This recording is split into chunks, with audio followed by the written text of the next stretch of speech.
Hola, hoy quiero hablar sobre los niños de cristal y, y relacionar un poco cosas que estoy viendo, porque yo me pregunto, ok, hablamos mucho de los niños o los jóvenes, la generación de cristal, que no aguanta nada, que no se esfuerza, que todo le duele, todo le ofende, ok, pero esos niños, esos adolescentes no se hicieron solos, o de alguna manera sí, eso es lo irónico, porque... O sea, yo creo que nadie llega a ese punto si tuvo bases sólidas y si tuvo un acompañamiento real. Todos vamos a tener errores, defectos como padres, como madres, equivocaciones, cosas que aunque sean equivocaciones, a nosotros nos parece lo correcto y lo hacemos al revés también, cosas de las que nos arrepentimos, en fin, eso sí. Pero algo que yo veo en las recientes generaciones, y lo veo desde que yo era mamá de mi hijo que era pequeño, ¿no? O sea, costaba a la gente a mi alrededor, yo veía que le costaba mucho trabajo ya ponerle límites, por ejemplo, a sus hijos, ¿no? Todo es, no, que no se vaya a molestar, que no le vaya a doler, que no le vaya, bueno, no es tan malo. Pues sí, pero de repente cuando querían poner un límite, era demasiado tarde. Eh, yo me acuerdo mucho que cuando, o sea, cuando mi hijo era pequeño, alguna vez íbamos en un pecero, en un camión público. Él tendría, no sé, quizá 9 meses, muy pequeño. Yo soy de signo cáncer, yo no soy muy afecta a los signos ni nada, pero bueno, soy cáncer y él es Aries.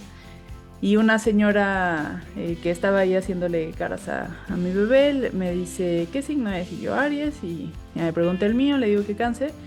Y me dijo, uy, no, te va a comer. Y yo me quedé así de...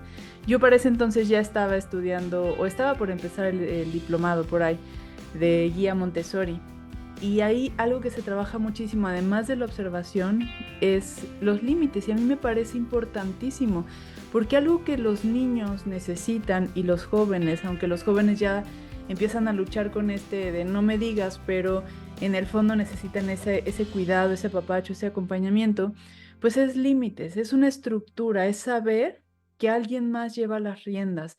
Y entonces de repente, desde aquel entonces, y lo veo muchísimo más ahora, o bueno, no sé por qué, pero yo lo veo mucho más. De repente, mamás y papás que le piden permiso, o sea, le piden permiso a los bebés o a los niños para ponerles el zapato, porque por favor, mira, no puedes salir así. Y bueno, yo soy partidaria de andar descalza, pero si van a salir a la calle y consideran ellos que se van, o sea, que no es opción que salgan descalzos, eh, entonces no se le pide permiso, se le platica que es hora de ponerse los zapatos, ¿no? Y yo veo que no lo hacen. Y entonces de repente se le pide permiso al niño hasta para si hoy comemos una cosa o la otra, ¿no? O sea, yo sé, y también soy muy partidaria de saber qué le gusta, escucharlo. Una de las cosas de las que yo siempre hablé cuando él era pequeño es que no es verdad que un niño, si tú le haces escoger, siempre va a escoger porquerías y galletas y dulces. Al contrario, o sea, si en tu casa no hay eso, pues el niño va al súper y pide pimientos y cebolla y carne y lo que está acostumbrado a comer porque está en contacto también con su cuerpo. Y entonces sabe perfecto cuándo se le antoja una zanahoria y cuándo se le antoja un huevo. Lo sabe distinguir, eso es importantísimo. Pero de repente también es importante que los padres sepan poner los límites y digan, bueno, hoy hay esto de comer, a lo mejor si no te gusta la espinaca, bueno, no te tienes que comer la espinaca, pruébala, ya viste que no te gusta, ok, pero lo demás que hay es esto. Y no correr si el niño en ese momento decidió comer otra cosa, ¿no? Entonces, eh, o sea, creo que hay una gran confusión entre poner límites de manera respetuosa y pedir permiso a los niños. Y ese pedir permiso es lo que hace muchísimo daño, porque entonces los niños saben que de algún, o sea, ellos se dan cuenta que ellos llevan las riendas, pero ellos no se creen capaces porque obviamente no son capaces de llevar las riendas de los adultos. Ellos tienen que mirar hacia arriba para saber por dónde se va. Y si se dan cuenta que ellos lo guían, pues entonces obviamente entra mucha incertidumbre y vienen estas actitudes de pedir a gritos, literal, que se pongan límites. Y entonces los niños no se controlan y gritan, y entonces es más fácil seguir esa cadenita de, lo que pasa es que tiene y diagnosticarlo con lo que sea y medicarlo, o simplemente estarlo etiquetando con es que está insoportable, es que es un tal, lo que sea, ¿no? Y eso yo también estoy súper en contra, porque o sea, hay que aprender a observar a los niños y entender lo que nos están diciendo sin las palabras, porque aún no tienen el lenguaje, el vocabulario y el procesamiento para poder poner en palabras lo que ellos están sintiendo, que muy probablemente cuando no hay unos límites claros, pues es mucha inseguridad, mucho miedo, mucha vulnerabilidad y pues los padres se ponen peor, ¿no? Porque entonces ya no saben ni qué hacer. Y eso, para mí, son las bases justamente de una infancia y una adolescencia y adultos que van a ser de cristal. Justamente en este proceso de no pedir permiso, muchas veces los padres también terminan recurriendo a, entonces, no decir las cosas, ¿no? O sea, si yo quiero que mi hijo se coma las espinacas, en vez de decirle, mira, pruébalas o hablarle de sus bondades que yo considero que tenga, no, pues le digo, es que vas a ser como Popeye se las disfrazo y le digo, no, no tiene espinacas y en realidad las molí. O sea, es como si le tuvieran miedo a los hijos y la verdad es que no hay que tenerles miedo y al contrario. O sea, yo te estoy ofreciendo algo que sé que es bueno y en esa misma medida, el niño va a poder confiar en que uno se le habla con la verdad, o sea, no se le está escondiendo ni algo insignificante ni algo importante, obviamente a su medida, o sea, tampoco se trata de soltarle todas las verdades del mundo cuando ni siquiera es necesario, pero también que puede confiar.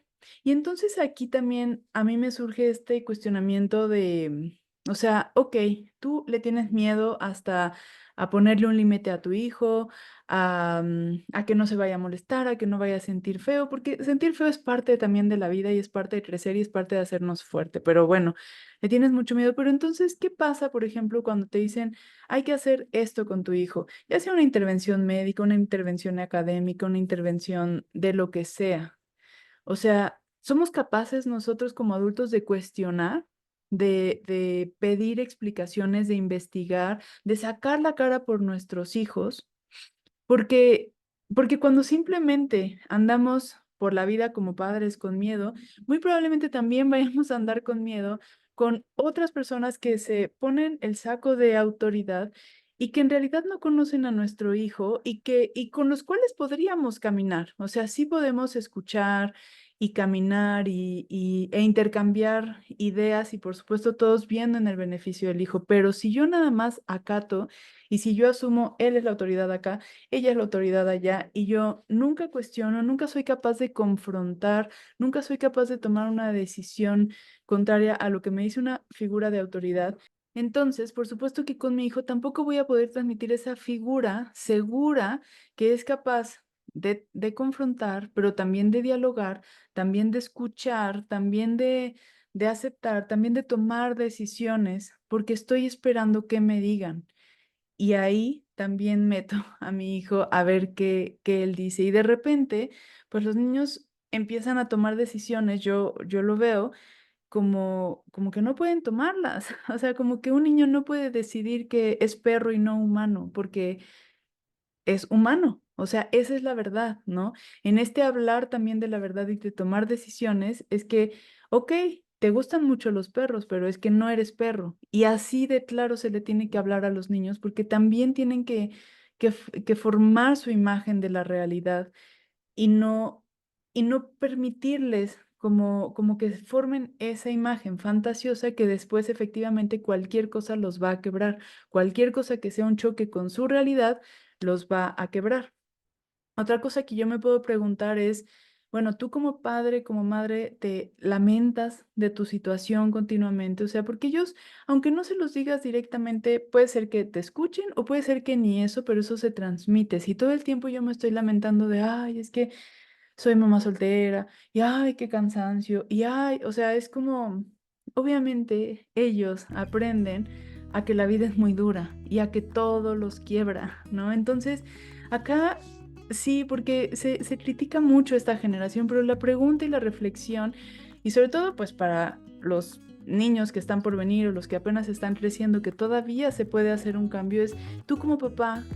¿Eres fuerte? O sea, como papá, como mamá, ¿te aseguras de no ser un padre de cristal? O sea, o sea, vas y das la cara y das la fuerza y das el cuerpo por toda tu situación parental y confrontas y preguntas por tu hijo y en esa misma medida tienes la fuerza de ponerle límites sin el temor de si le va a gustar o no le va a gustar. Y yo no estoy hablando de autoritarismo porque es muy diferente ser autoritario a poner límites. Poner límites es dar una guía, es acompañar, que puede ser un acompañamiento súper amoroso, pero bien firme, que el niño no se sienta a la deriva, que el niño no sienta que él lleva las riendas, porque él no es capaz de llevar las riendas. Y esos niños a los que se les entregan las riendas, donde los papás se retiran, pues son los niños que efectivamente después no soportan su realidad, no soportan el mundo. Y eso pues yo no sé a dónde nos va a llevar como sociedad, porque estamos viendo que hay muchísimo, o sea, que está proliferando y que es delicado a lo que al tejido social le puede ir pasando, ¿no? Entonces, bueno, esta reflexión es sobre eso, como que últimamente venía pensando por algunas situaciones que veo y que me acuerdo también, pero bueno, pues para variar se me olvidó presentarme, soy Gabriela Lavista, Health Coach y ya Montessori también. Por eso de pronto me da por pensar en estos temas. Y si te interesa, o bueno, te invito a mi comunidad en School, se llama Mi Mundo 40 Más. Es una comunidad en donde vas a encontrar cursos sobre salud.